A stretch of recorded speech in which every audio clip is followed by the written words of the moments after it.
सुबह के 7 बजे थे। गाड़ियां सड़क पर सर पर दौड़ रही थीं।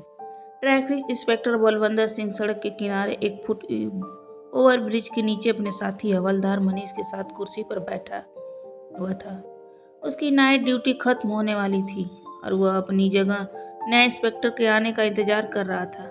बलवंदर सिंह ने हाथ मुंह धोकर मनीष से बोला, भाई चाय पिला दो। मनीष उठा और सड़क के किनारे एक रेहड़ी वाले को चाय बोलकर वापस आ गया। तुरंत ही चाय भी आ गई। चाय पीते हुए बातें करने लगे।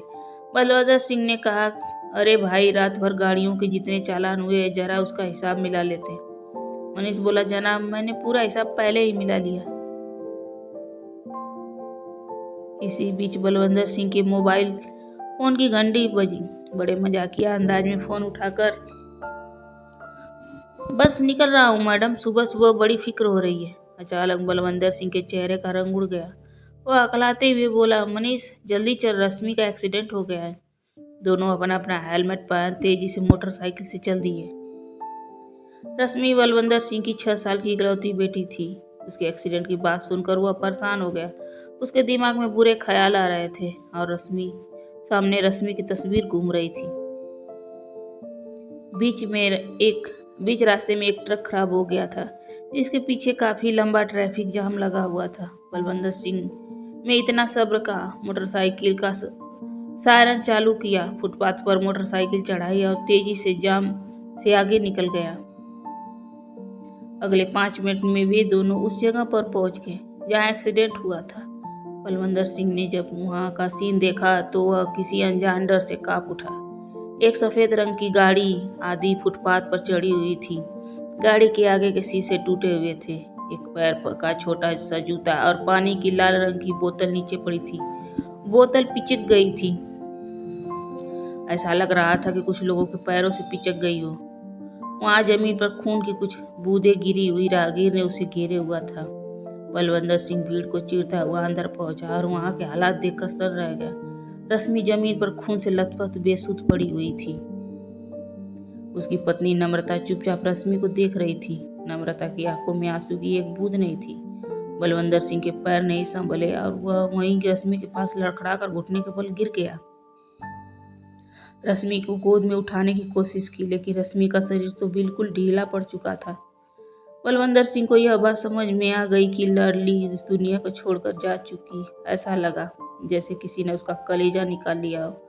बलवंदर सिंह की आंखों के सामने रश्मि की पुरानी यादें घूमने लगी। रात के 2 बजे भी घर आता तो रश्मि उठ बैठती। पापा के साथ उसे रोटी के 2 निवाले जो खाने होते थे।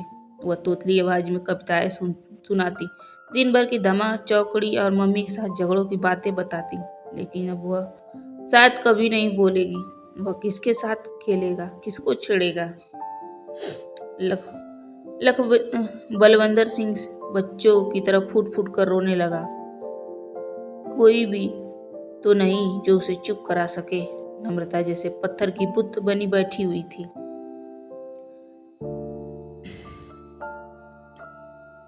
हवलदार मनीष ने डरते हुए बलवंदर सिंह को आवाज लगाई, सर जी, गाड़ी के ड्राइवर को लोगों ने पकड़ रखा है, वह उधर सामने है। बलवंदर सिंह पागलों की तरह उसकी तरफ दौड़ा। कहाँ है? बलवंदर सिंह की आंखों से खून उतर आया था। ऐसा लगा जैसे वह ड्राइवर का खून कर देगा। ड्राइवर एक कोने में दुबका बैठा हुआ था। लोगों ने उसे शायद बुरी तरह से पीटा था। उसके चेहरे पर कई जगह के चोट के निशान थे। बलवंदर सिंह तकरीबन भागते हुए ड्राइवर की तरफ बढ़ा,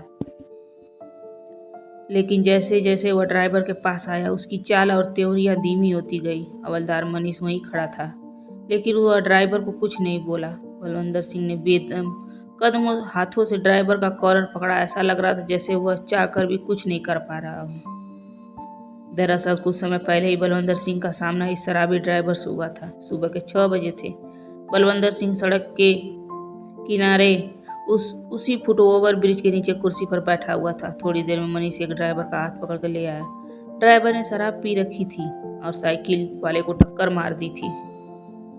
साइकिल वाले की पैंट घुटने के पास फटी हुई थी और थोड़ा खून भी निकल रहा था। बलवंदर सिंह ने ड्राइवर को एक जोरदार थप्पड़ मारा था और चिल्लाया, सुबह सुबह चढ़ा ली तूने, दूर से ही बदबू मार रहा है।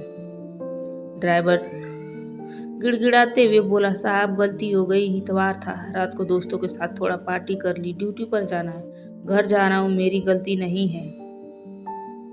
यह एकाएक सामने आ गया। बलवंतर सिंह ने फिर थप्पड़ उठाया था, लेकिन मारा नहीं और जोर से चिल्लाया, क्यों? अभी इसकी जान चली जाती और तू कहता कि यह खुद से आ गया। दारू तूने पी रखी है, लेकिन गलती इसकी है, सही है। मनीष, इसकी गाड़ी जब्त करो और थाने ले चलो। गिड़गिड़ाते स्वर हाथ जोड़ते हुए बोला था, साहब मैं मानता हूँ गलती है, मैं इसके इलाज का खर्चा देता हूँ। ड्राइवर ने 100 रुपये निकालकर उस आदमी को दे दिए। बलवंतर सिंह ने फिर से उसे धमकाया, बेटा चालान तो तेरा होगा ही और लाइसेंस कैंसिल होगा, चल लाइसेंस और गाड़ी के कागज दे। ड्राइवर फिर गिड़गिड़ाया था, साहब गरीब आदमी हूँ, जो दे दे कहते हुए ड्राइवर ने 500 के 2 नोट मोड़कर बलवंतर सिंह के हाथ पर रख दिए। बलवंतर सिंह ने उसके हाथ में ही नोट गिन लिए और उसकी त्योरियां थोड़ी कम हो गई। वह झूठ मूठ का गुस्सा करते हुए बोला था, इस बार तो छोड़ रहा हूँ, लेकिन अगली बार ऐसा मिला तो पक्का चालान होगा।